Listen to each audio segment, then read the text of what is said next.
Olá pessoal, tudo bem? Meu nome é Rodrigo Moraes. Hoje eu trouxe aqui o Dr. Diogo Costa Furtado. Ele é advogado especialista em direito previdenciário e vai conversar com vocês um pouquinho sobre a convocação para revisão dos benefícios por incapacidade, ok? Então ele vai explicar, porque está todo mundo muito preocupado, né, que estão noticiando que vai ter essa revisão, se vai ter que passar, se tem alguma coisa para fazer ou não. E ele vai dar uma explicação de uma forma mais simples aí para a gente. Né, dando todos os passos para a gente, inclusive a relação dos empregados, né, com a relação dos incapacitados com o retorno ao trabalho, com o retorno à empresa, né? Então ele vai dar essas palavrinhas para a gente aí, beleza? Então vou deixar aí vocês com o Diogo para essa explanação, beleza? Olá, meu nome é Diogo Furtado, eu sou advogado especialista em direito previdenciário e esse vídeo tem por objetivo falar de forma simples e clara sobre a convocação de revisão dos benefícios por incapacidade, de auxílio-doença e aposentadoria por invalidez do INSS, que vai se iniciar em setembro. Quem vai ser convocado para essa perícia, para essa revisão? Serão convocados aqueles segurados que recebem benefício por incapacidade, de auxílio-doença ou aposentadoria por invalidez há mais de 2 anos, exceto aquele segurado que recebe aposentadoria por invalidez que possui 60 anos de idade ou mais. Nesse caso, ele não vai ser convocado. Já no caso do auxílio-doença, isso não ocorre. Aquele segurado que tem 60 anos de idade ou mais vai ser convocado para essa perícia. Como que vai se dar essa convocação? Inicialmente vai ser por carta, vai ser encaminhada uma carta para a residência do segurado, dando prazo de 5 dias úteis para ele ligar para o telefone 135 do INSS e agendar a sua perícia. Caso ele não agende a sua perícia, seu benefício pode ser suspenso e daí ele terá que comparecer a uma agência do INSS para reativar o benefício e agendar essa perícia. Haverá outras formas de convocação, mas a princípio a principal é por carta. Por isso que é importante manter o seu endereço atualizado junto ao INSS. Como é que vai se dar essa ordem? Como é que vai ser os critérios para a convocação? Primeiramente vai se convocar aqueles segurados que recebem auxílio-doença, que não tem data prevista para término. E essa ordem de convocação vai ser feita por critério de idade, então dos mais jovens para os mais velhos. E o segundo critério vai ser o critério de tempo de benefício, ou seja, quem está recebendo mais tempo o benefício vai ser chamado antes daqueles que recebem o benefício a menos tempo. Após a convocação dos segurados de auxílio-doença, vai se iniciar a convocação dos segurados que recebem aposentadoria por invalidez. Os critérios de chamada, de convocação, serão os mesmos: idade e tempo de benefício.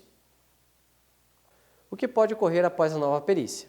Na primeira hipótese, seria a manutenção do benefício ante a constatação da incapacidade. Então, o segurado passou pela perícia e o perito entendeu que ele continua incapaz para o trabalho. No caso do auxílio-doença, vai ser mantido o benefício e vai ter uma data prevista para término desse benefício, ou seja, para cessar, para cancelar. Se nos últimos 15 dias, antes de cancelar o benefício, o segurado entender que continua incapaz para o trabalho, ele deve ligar no INSS e agendar um pedido de prorrogação do benefício. Ele vai passar por uma nova perícia. Já para a aposentadoria por invalidez, em que o segurado continua incapaz para o trabalho, o benefício vai ser mantido e após 2 anos ele pode vir a ser chamado novamente para passar por outra perícia. A segunda hipótese seria o cancelamento de imediato do benefício. No caso do auxílio-doença, constatou-se que está capaz para trabalhar, o benefício é cancelado de imediato. Já para a aposentadoria por invalidez, só tem uma hipótese que o benefício é cancelado de imediato.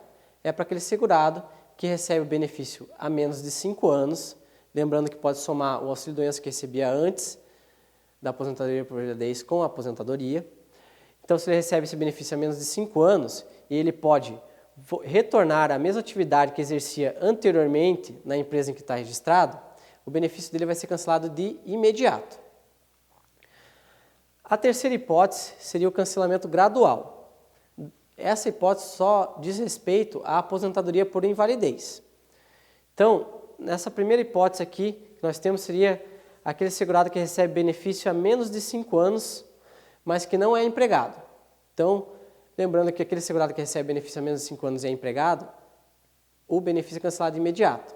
Nesse caso, se ele não é empregado, ele vai receber o benefício pelo número de meses em que ele ficou afastado, equivalente ao número de anos. Então, ficou 3 anos afastado, vai receber 3 meses de benefício, sem prejuízo de retorno à atividade, ou seja, ele pode voltar a trabalhar e ele vai receber o benefício mesmo assim. Agora, nas últimas 3 hipóteses aqui, o benefício ele vai ser concedido por 1 ano e meio e vai ser gradual. Nos primeiros 6 meses vai receber 100% do benefício, nos 6 meses seguintes 50% do benefício e nos últimos 6 meses 25% do benefício.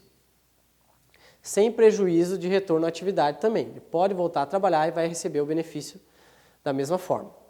Então, isso ocorre quando há redução da capacidade para trabalhar, ou seja, aquele segurado que tinha condições de trabalhar na mesma profissão, na mesma função, no mesmo cargo, mas tem uma redução para trabalhar, ou seja, ele precisa se esforçar mais para fazer a mesma função. Esse seria um exemplo, né?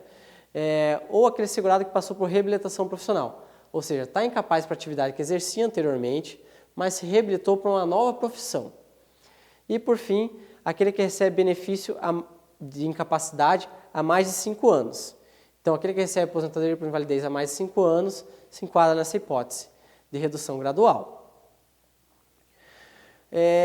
Eu gostaria de pontuar aqui um outro benefício, que pode ser concedido após ser cancelada a aposentadoria por invalidez ou o auxílio-doença, que seria o auxílio-acidente.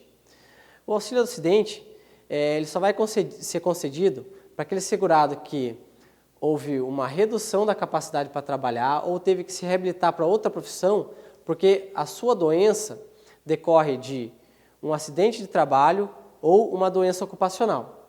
Nesse caso, se ele for reabilitado para outra profissão ou tem a redução da capacidade para trabalhar, assim que cessar o benefício de incapacidade que ele recebia anteriormente, vai ser concedido o auxílio-acidente, que é mais ou menos metade do valor do benefício de auxílio-doença, é um pouquinho mais que a metade. E também no caso daquele segurado que a incapacidade decorre de acidente de qualquer natureza, ou seja, que não tem relação com o trabalho, mas ele é um segurado empregado. Então ele tem que ser um segurado que estava com carteira assinada, de repente sofreu um acidente de moto, que não tem nada a ver com o trabalho. Nesse caso, se por acaso ficar constatado que houve uma redução da capacidade dele para trabalhar, ou ele teve que se reabilitar para outra profissão, ele também vai ter direito a esse benefício chamado auxílio-acidente. Esse benefício ele vai receber sem prejuízo de retorno à atividade laboral. Ou seja, ele pode voltar a trabalhar e ele vai continuar recebendo esse benefício. Só vai cessar no momento que ele se aposentar.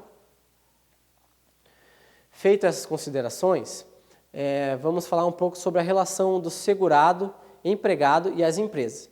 Então, aquele segurado que pode voltar para a mesma atividade que exercia na empresa, que está com a carteira em aberto, tem algumas hipóteses aí que a gente tem que pontuar. Muitos segurados têm me perguntado se tem estabilidade, se a empresa é obrigada a deixar ele retornar para a mesma função que exercia antes, né?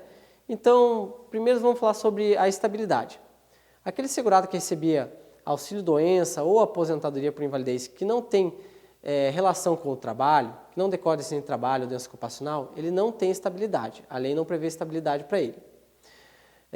Já para o segurado que recebia auxílio-doença ou aposentadoria por invalidez que decorre de um acidente de trabalho ou de uma doença ocupacional, ele retornando à empresa, ele tem uma estabilidade de 12 meses, ou seja, a empresa não pode mandar ele embora durante 12 meses, salvo se ele cometer uma falta grave, daí a empresa pode mandar embora por justa causa.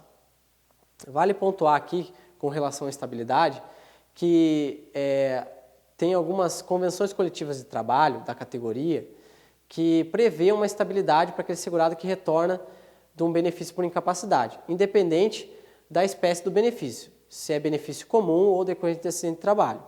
Tá? A empresa é obrigada a aceitar o funcionário de volta?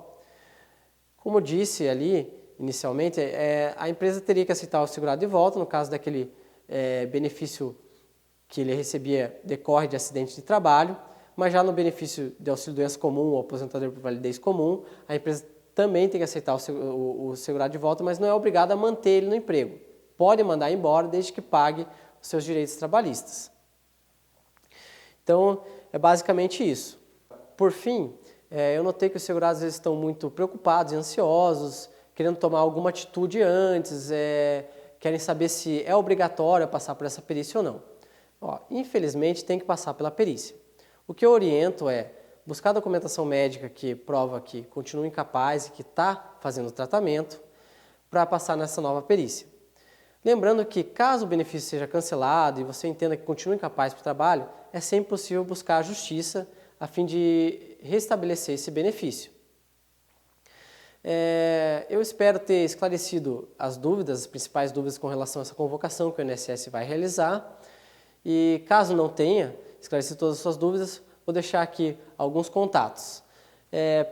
Dá para acessar o meu site, meloefurtado.adv.br, lá tem telefones de contatos e endereços, e também pode mandar um e-mail para mim, que seria no diogo@meloefurtado.adv.br. Obrigado.